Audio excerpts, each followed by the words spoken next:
Hello everyone! The clip you're about to hear is from one of our exclusive Patreon episodes, and just like all of our other episodes, it will include major spoilers. You've officially been warned. If you'd like to hear the episode in full, just head on over to patreon.com/horrorqueers and subscribe today to get hundreds of hours of exclusive Patreon content, all for just $10 or less. Without further ado, here is your Patreon clip. Anyway, so yes, we go into this montage. So this is the Camp Miasma montage that gives us an introduction to the franchise and the history.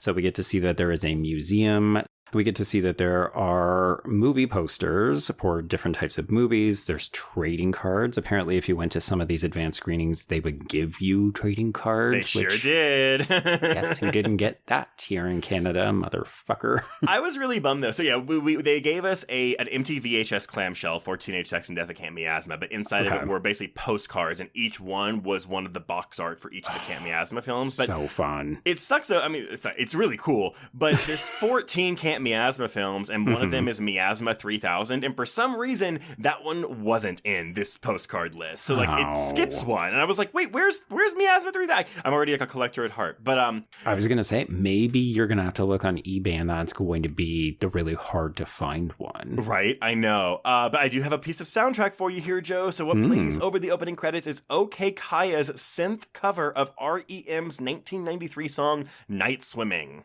Okay. Love an REM song.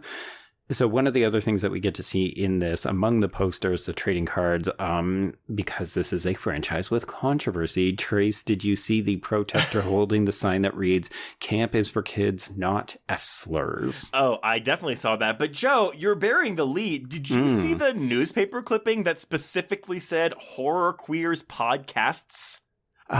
Yes, I did. And if you could see my handwriting with the giant all caps question marks, did Jane Schoenbrum just reference this podcast? I'm not narcissistic enough to just say yes, absolutely. But I'm also just like, is there another like podcast called Horror? Like, we didn't coin the term Horror Queers, but did we help popularize it?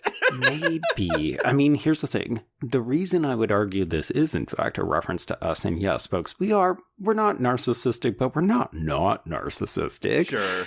The fact that we're seeing things attributed to Fangoria, that we're seeing things like the Razzies, like this film is very self-aware. It is based in a certain level of reality about like media and Hollywood caricatures and that kind of stuff. So like the film knows about the world of horror. And the fact is, like, this article that is attributed to Horror Queers Podcasts is something to the extent of like reappraising or reevaluating the problematic trans or transphobia in the Camp Miasma franchise. And I was like, now that fucking sounds like an article that we would post on Bloody back in the day when we were doing our editorial series, or when we're trying to do a bit of a clickbaity article to get people to fucking listen to an episode. Well, I'm telling you right now, Jane Schoenbrunn, if you're listening to this, please contact us. You can take our logo. You can put our pictures in there. I'd love to see my face in a movie. Oh my God. Well, okay. So question for you though, because this movie is definitely poking fun at some of the ridiculousness of Hollywood and things that happen around particularly horror and franchises, but also queerness. Like, we're going to talk about why Chris got hired to do this remake or this origin story of Camp Miasma.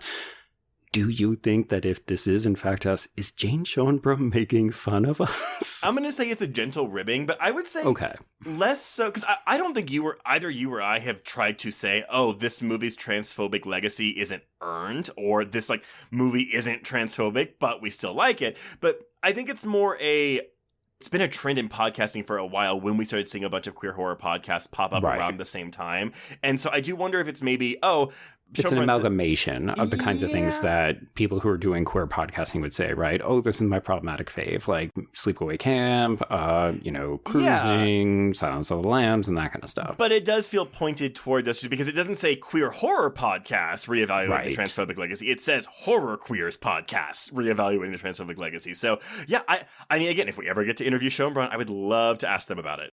I mean, truly, I just need to know, do they know that we exist? Do they know that we exist?